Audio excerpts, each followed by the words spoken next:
What is neuroplasticity and what is neuroplastic pain? Neuroplasticity, in simple terms, is the brain's ability to learn and to adapt and to change.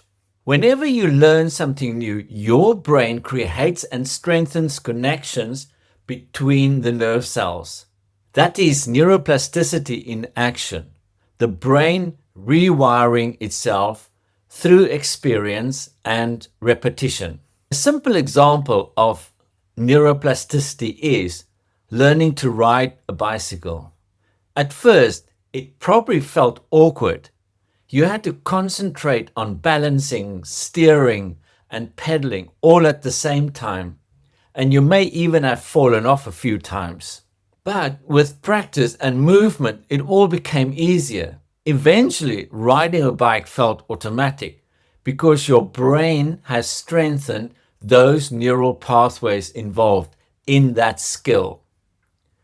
This is often summed up by the phrase, neurons that fire together, wire together.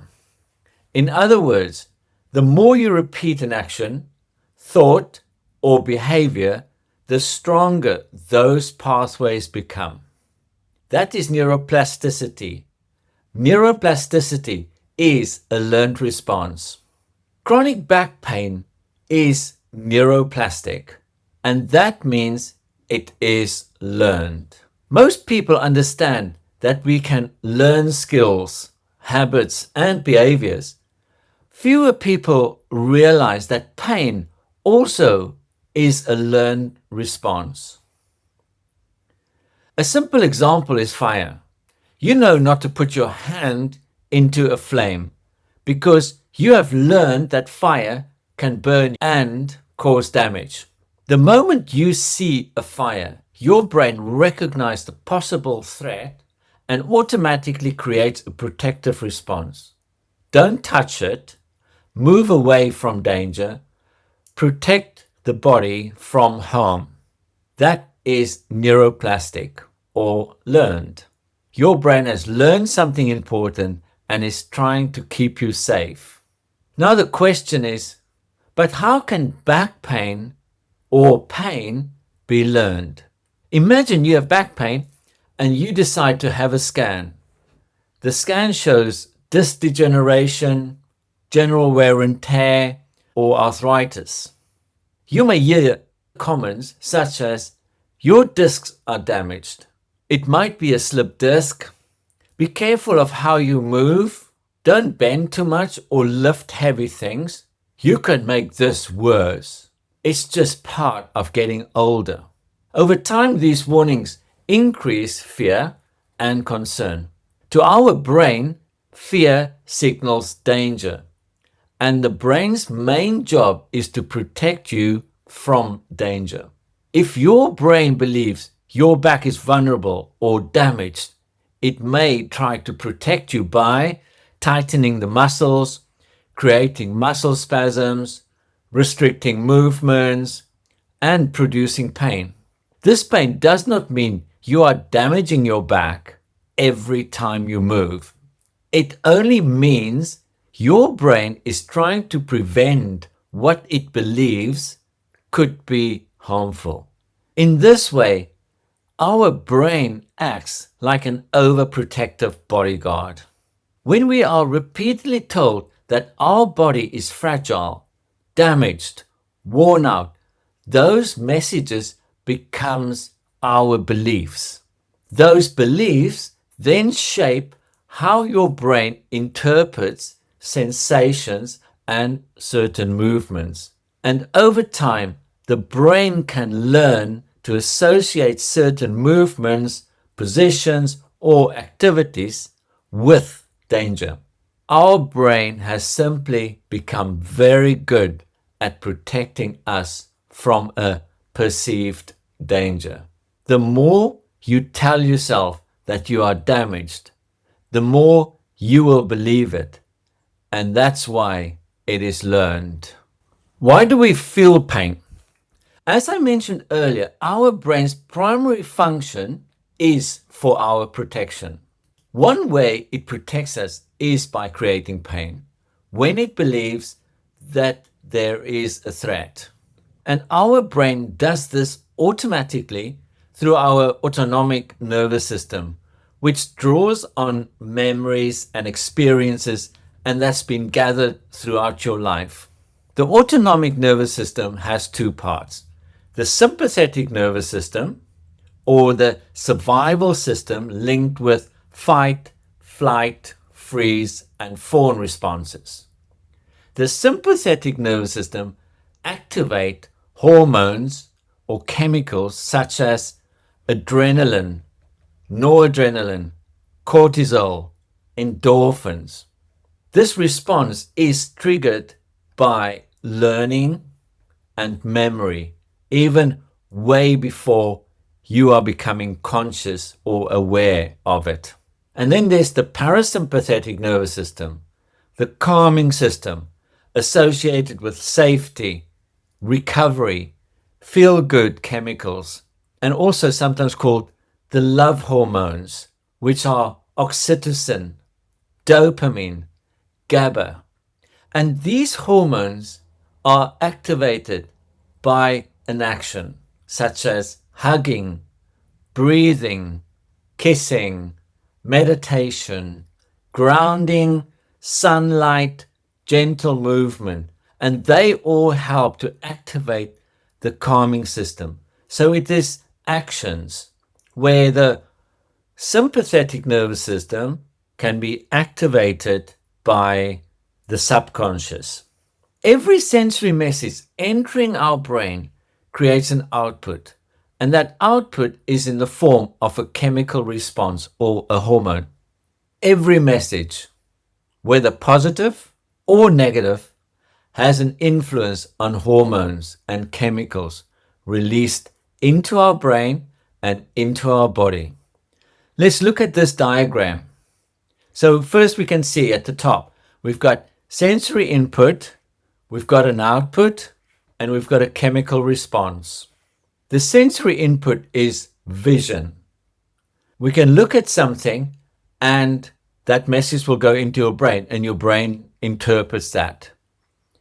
Touch, by being touched or touch something else or your clothes touching you, that's also a message going in. Think of thoughts. Think of a zebra. So you know what a zebra looks like. So your brain is making that picture of a zebra. So that thought goes in and it's making a picture into your brain of that thought. Taste, smell, hearing, they all go in. They are all the sensory inputs. And it goes into our junction box, into our brain. And the area where it goes to is called the amygdala. And that is our memory bank in our brain. And then from there comes an output. And this output is two ways. It's a pleasant output, the love hormones, the feel-good ones, the oxytocin, dopamine, and the GABA. And then the unpleasant ones, noradrenaline, adrenaline, cortisol, and endorphins. Now you can see that every sensory input creates an output, a chemical response. The one thing I want to mention here is there's no such thing as it's just a joke. It is a message that came out of your brain. Every word influences a chemical response, even if you think it. This matters because the way you speak to yourself and others can either increase a threat response, like a self-criticism, or a safety response by being nice to yourself. But how do we create pain pathways? Imagine burning yourself on a flame as a child for the first time. That heat creates a sensory input into your brain. Then our brain produces an output by releasing a stress hormone or a chemical. And this experience becomes a memory or a learned response, and that will stay with you forever. From then on, this message is clear. Heat can be dangerous. Our brain remembers that response every time it encounters something hot. I want you to think about a painful deep tissue massage. If it hurts, which side of the autonomic nervous system is likely to be activated? Yes, it is the sympathetic nervous system, the stress side. That is why I say we cannot treat pain with more pain. There's no such thing as a good pain. Trying to treat pain with pain is like trying to put out a burning house with fire. Pain is best treated with the opposite message: safety. You may have noticed that endorphins were mentioned alongside the stress hormones. Endorphins are linked with feeling good hormones during exercise. During physical activity, the stress hormone cortisol is also released, but it is only for the period of that activity. This is important when we think about exercise. Muscles and bones become stronger when we place them under a short-term physical stress. However, during chronic stress, cortisol is being released all the time.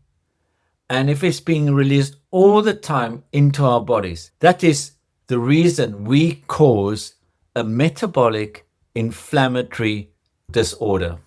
Now let's look at, where does chronic back pain come from? Chronic back pain, for example, is because of a trigger, or even all pain comes from a trigger. And this trigger will keep the pain, fear, pain loop going. With my No Pain program, we will explore what your triggers are and how we are going to break this loop.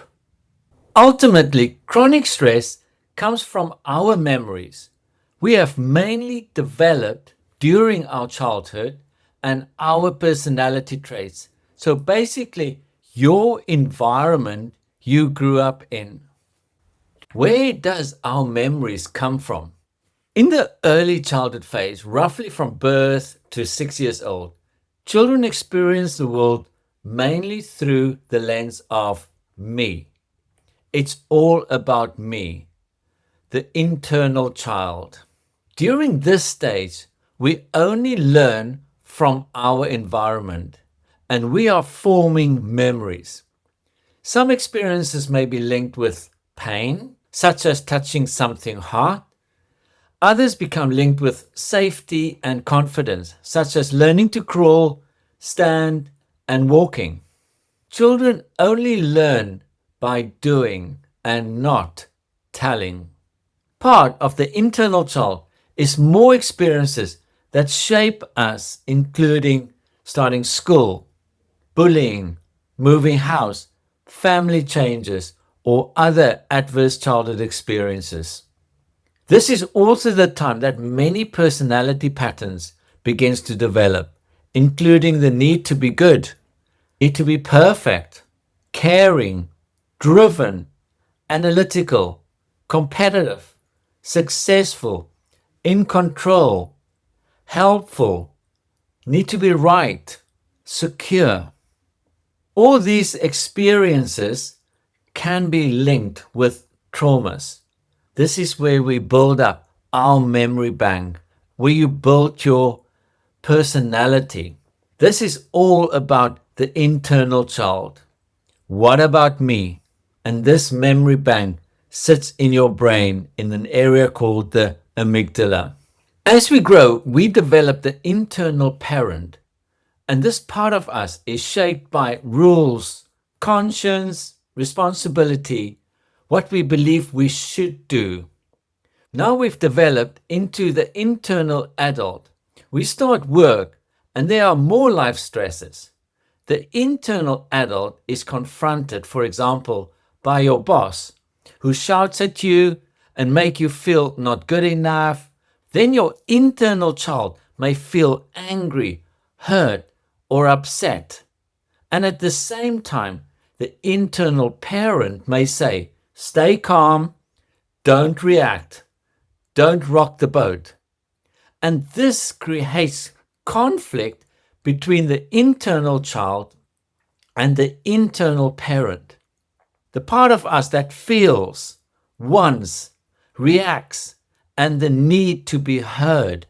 The conflict between what we want for ourselves and what we believe we are expected to do are building up in the internal adult.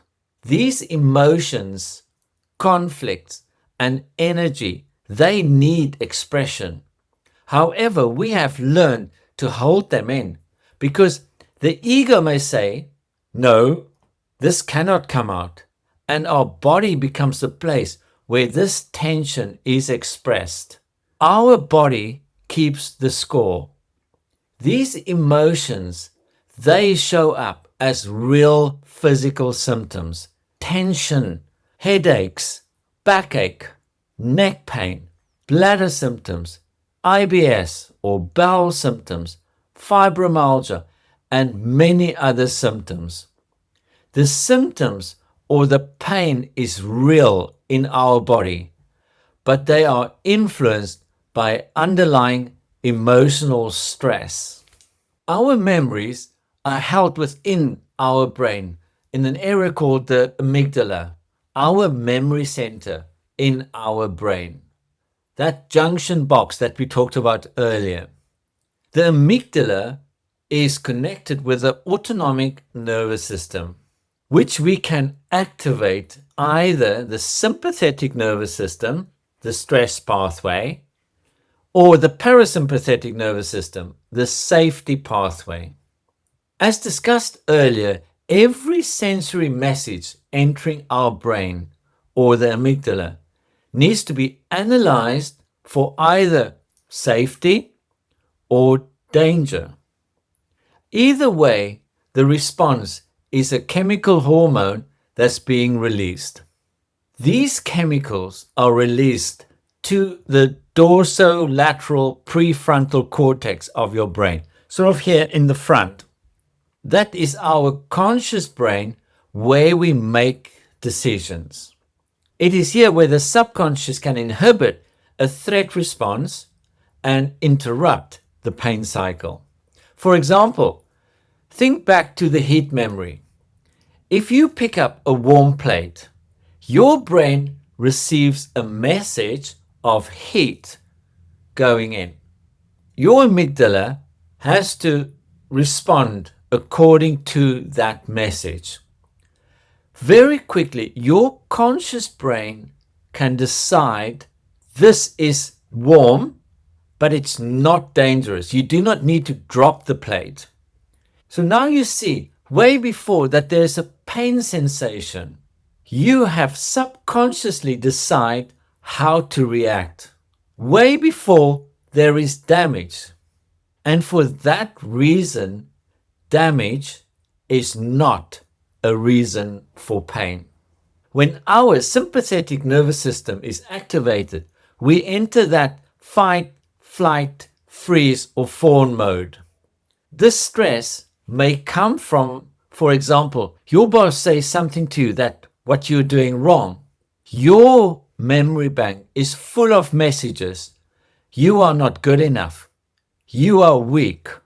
This stress response affects all the cells throughout your body. And this will increase muscle tension. It will increase your heart rate and it will increase your breathing rate.